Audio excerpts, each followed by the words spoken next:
नमस्कार, मेरा नाम डॉक्टर अनुज गिरधर है। आज हम बात करने जा रहे हैं हियरिंग एड्स के बारे में। पहले तो समझ लेते हैं हियरिंग एड होती क्या है। हियरिंग एड यानी सुनाई की मशीन। पहले तो ये एक इलेक्ट्रॉनिक डिवाइस है, यानी कि बिजली से चलने वाली डिवाइस है जो कि आपकी सुनाई को बेटर करेगी। नॉर्मल लोगों में जरूरत नहीं होती, जिनमें सुनाई कम दे रहा है या जिनको ऊंचा सुनाई दे रहा है, उन लोगों को हियरिंग एड्स काफी हेल्प करती हैं। ये आपकी सुनाई नॉर्मल नहीं करेंगी बट आपको बेटर सुनाएंगी, दोनों में फर्क है। काम कैसे करता है, इसमें थोड़े से पार्ट्स होते हैं। सबसे पहला पार्ट होता है माइक्रोफोन। माइक्रोफोन यानी कि माइक जैसे बोलते हैं, यानी कि वो चीज जो आसपास की चीज को गैदर करता है, आसपास की साउंड को पकड़ता है। फिर इसके अंदर होता है एम्पलीफायर। एम्पलीफायर उसी साउंड को प्रोसेस करता है, उसकी लाउडनेस बढ़ाता है। और फिर आता है रिसीवर, जो कि आपकी इस बढ़ी हुई साउंड को कान में सुनने के लिए आवाज देता है। फिर आता है बैटरी वाला पार्ट। उसमें दो तरह के होते हैं, या तो सेल लगता है या रिचार्जेबल होता है। उसके बाद आता है वॉल्यूम का बटन। कई सारी हियरिंग एड्स में होता है, कई सारों में पहले ही वो प्रोग्राम्ड होता है। अब जैसे हर कोई चीज है, कुछ फायदे होते हैं, कुछ नुकसान होते हैं। तो कई सारी तरह की हियरिंग एड्स आती हैं। आज हम डिस्कस करें क्या क्या टाइप्स होती हैं और किस हियरिंग एड का क्या फायदा है, क्या नुकसान है। सबसे पहले तो एक बेसिक डिफरेंस देखते हैं, एक एनालॉग हियरिंग एड और एक digital hearing aid. Analogue hearing aid वो होती है जिसमें कोई सॉफ्टवेयर नहीं होता। ये पुरानी टेक्नोलॉजी है, मगर फायदा ये है कि बहुत सस्ती आती हैं और इंडिया में स्पेशली बहुत कॉमनली मिल जाएंगी जस्ट बिकॉज ये सस्ती हैं।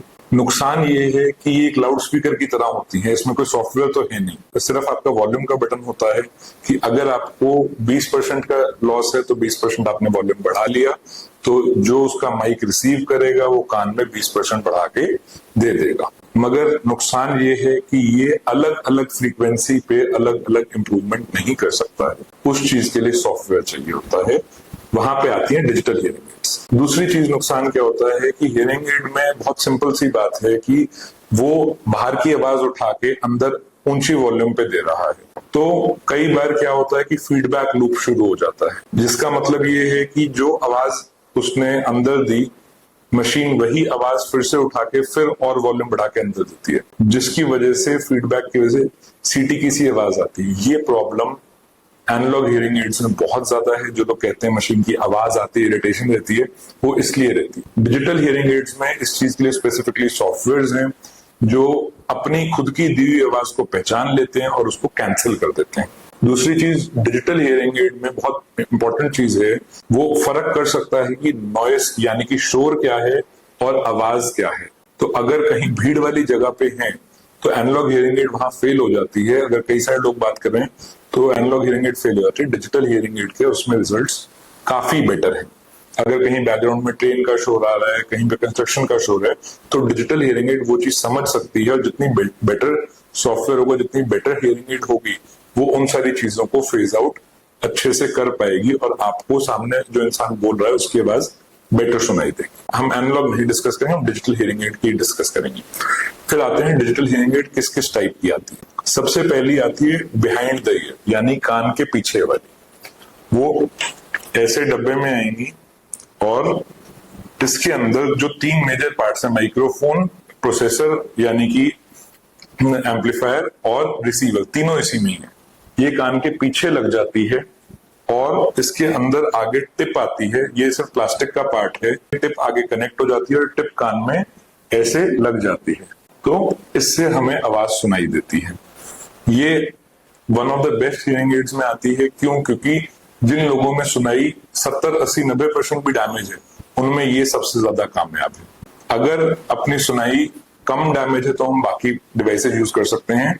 अगर सुनाई में बहुत ज्यादा दिक्कत है तो बिहाइंड द ईयर यानी कि ये डिवाइस हमारे लिए सबसे बढ़िया है। इसके अंदर सेल डलता है, तो ये इसमें सेल विंडो आती है,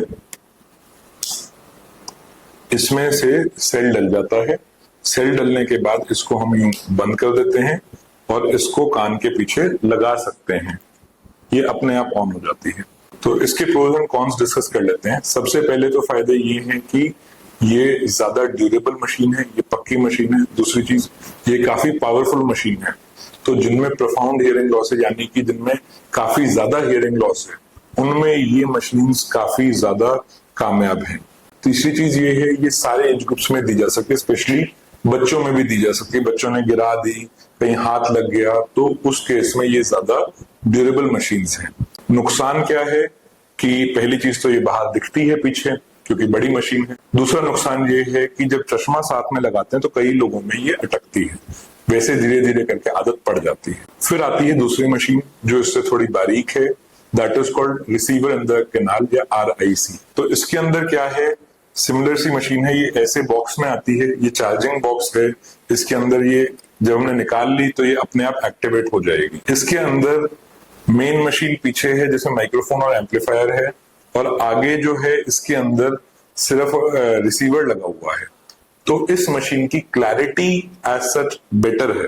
तो इसके फायदे ये हैं कि एक तो ये मशीन बारीक है, दिखती कम है, दूसरा फायदा ये है कि साउंड बेटर है, तो हमें बेटर सुनाई देता है।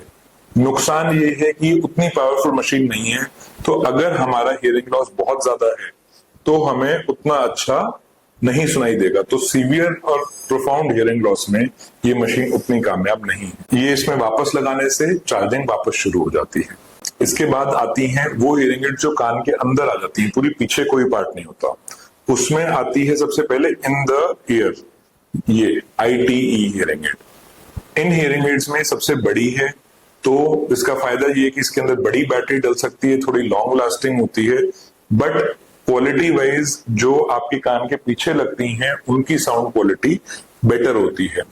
ये कान के अंदर लगने वाली मशीन सबसे बड़ी मशीन है, तो ये हैंडल करना काफी आसान है। इन मशीन में पीछे से ये एक ट्रांसपेरेंट वायर दी जाती है ताकि इसको इजीली आप निकाल सकें। फिर ऐसे ही आती हैं कंप्लीटली इन द कैनाल वाली हियरिंग एड जो इतनी बारीक हैं कि पूरी कान के अंदर चली जाती हैं। ये मशीन्स आपके कान की जो कैनाल है उसका नाप लेके बनाई जाती हैं। ये आपके जो स्किन का टेक्सचर है उस कलर की टेक्सचर की बन सकती है। तो जिन लोगों को कॉस्मेटिकली नहीं दिखाना, जैसे कोई यंग इंसान है या किसी का काम ऐसा है जो पब्लिक डीलिंग का है, जो नहीं बताना चाहता कि नहीं मैं हियरिंग एड यूज कर रहा हूं, तो उन लोगों के लिए ये मशीन सबसे बढ़िया है। नुकसान ये है कि audio quality wise behind the year ज्यादा बेटर रहती हैं। जो कान के पीछे लगती हैं उनमें प्रोसेसर बड़ा होता है, उनमें जो आपका माइक है और जो रिसीवर है उसका डिस्टेंस ज्यादा होता है, तो मशीन वो बेहतर काम करती है। मगर हियरिंग एड ना लगाने से मच बेटर है कि हम ये हियरिंग एड लगाएं। टेक्नोलॉजी बहुत अच्छी आ गई, ये हियरिंग एड्स भी बहुत अच्छा काम करती हैं। अब आते हैं, दो तरह की हियरिंग एड्स आती हैं, एक तो बैटरी वाली, एक रिचार्जेबल। जैसे हमने ये देखा, पहले वाली बैटरी वाली थी और दूसरे वाली रिचार्जेबल थी। बैटरी वाली हियरिंग एड में अलग से सेल लग जाता है। उसका फायदा ये है कि कहीं पे भी आपकी बैटरी कम हो या आपको 1 सेकंड लगा, सेल बदल लिया, बैक टू नॉर्मल। ठीक है। रिचार्जेबल हियरिंग एड में ये फायदा है कि आपको बार बार सेल नहीं बदलना पड़ेगा। ठीक है। अगर आपका काम बहुत ज्यादा घूमने का है तो I would suggest battery operated लीजिए, ताकि अगर कहीं बाहर हैं तो बैटरी आप कभी भी बदल सकें। अब आते हैं ओवरऑल हियरिंग एड के ऊपर। हियरिंग एड के क्या फायदे हैं, क्या नुकसान है। सबसे पहला फायदा तो ये है कि अगर आपको सुनाई बेटर दे रहा है तो आप बोल बेटर पाते हैं, आपकी स्पीच की क्लैरिटी इंप्रूव कर जाती है। अगर किसी को हियरिंग में दिक्कत है तो धीरे धीरे स्पीच की क्लैरिटी भी कम होनी शुरू हो जाती है। दूसरी चीज आती है कि इंसान बाकी लोगों से बात करना कम कर देता है, उनकी सोशल इंटरेक्शंस कम हो जाती हैं, धीरे धीरे इंसान डिप्रेशन की तरफ जाना शुरू कर देता है। तो अगर आपको सुनाई ठीक दे रहा है, स्पेशली बुजुर्ग लोगों में, तो वो सोशल एंजाइटी नहीं आती, आपकी सोशल इंटरेक्शंस रहती हैं। तीसरा, कई लोगों कान में हियरिंग लॉस के साथ में टेनाइटिस की दिक्कत आती है कान में। अगर नहीं पता टेनाइटिस क्या होता है तो 19 नंबर वीडियो में डिस्कस किया हुआ है। तो उसमें भी हियरिंग एड्स का बहुत मेजर रोल है। अगर हमें बाहर की आवाज पूरी आ रही है, हियरिंग एड लगा रखी है, तो टेनाइटिस अपने आप कम हो जाता है, मास्क हो जाता है। फिर अगर हमें हियरिंग कम है तो हमारा एक सेंस ऑर्गन काम नहीं कर रहा है। 5 सेंस ऑर्गन होते हैं, उनमें से एक हियरिंग होता है, वो काम नहीं कर रहा है, तो धीरे धीरे ब्रेन की एक्टिविटी कम होने लग जाती है, हमारी रिस्पॉन्सिवनेस, चीज समझने की क्षमता कम होने लग जाती है। अगर हमारी हियरिंग ठीक चल रही है तो वो भी ब्रेन को एक्टिव रखती है।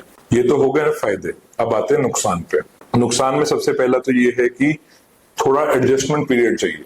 चश्मे की तरह नहीं है कि आज हमें दिख कम रहा था, हमने नंबर चेक किया, दिखते 6/6 रीजन हो गया। हियरिंग एड की आदत पड़ने में टाइम लगता है, पहला महीना 2 महीना टाइम हमें लगाना पड़ेगा, मेहनत करनी पड़ेगी। हियरिंग लॉस अगर है तो हियरिंग एड कभी भी फुल पावर पे नहीं लगाई जाती, पहले कम पावर की दी जाती है, धीरे धीरे करके उसको नॉर्मल लेवल तक लाया जाता है ताकि इंसान को धीरे धीरे आदत पड़े, एक्लेमेटाइज हो। दूसरी चीज ये है कि कुछ हियरिंग एड्स बैकग्राउंड नॉइस उठाती हैं, वो इरिटेट करती हैं। कुछ हियरिंग एड में विस्लिंग की, इन सब की साउंड्स आती हैं, बट ये सब चीजें बेटर हियरिंग एड से और अपने डॉक्टर को या ऑडियोलॉजिस्ट को बता के हम ठीक करा सकते हैं। अगर डिजिटल हियरिंग एड है तो वो चीज सॉफ्टवेयर से एडजस्ट की जा सकती है। एक्सपेंसिव होती है, ठीक है, जितनी बेटर हियरिंग एड है उतनी महंगी होगी। लोग पूछते हैं जी हियरिंग एड तो मैं ले लूंगा, आती कितने की है? तो ये मोबाइल फोन की तरह है, ये 5,000 से शुरू हो जाती है और एंड कहीं नहीं है, 5-6 लाख तक भी आती है। अब इतनी अच्छी हियरिंग एड्स भी आने लग गई हैं जो मोबाइल के ब्लूटूथ से भी कनेक्ट हो जाती हैं, आपके टीवी के ब्लूटूथ से कनेक्ट हो जाती हैं, तो वो भी ऑप्शंस अवेलेबल होती हैं। अब आते हैं कि किसको कौन सी हियरिंग एड लगानी चाहिए। अगर आपका हियरिंग लॉस ज्यादा है, सीवियर जा रहा है, सीवियर टू प्रोफाउंड जा रहा है, तो एक ही ऑप्शन बेस्ट है बिहाइंड द ईयर, जो सबसे पहली मशीन दिखाई थी, BT। अगर हमारा काम ऐसा है कि हमें दिखनी नहीं चाहिए हियरिंग एड, तो फिर कंप्लीटली इन कैनाल जो आखिरी वाली दिखाई है वो सबसे अच्छी है। अगर आपको हियरिंग एड से रिलेटेड कोई भी डाउट है तो नीचे कमेंट में पूछिए, और अगर वीडियो पसंद आई तो लाइक और शेयर कीजिए। Thank you.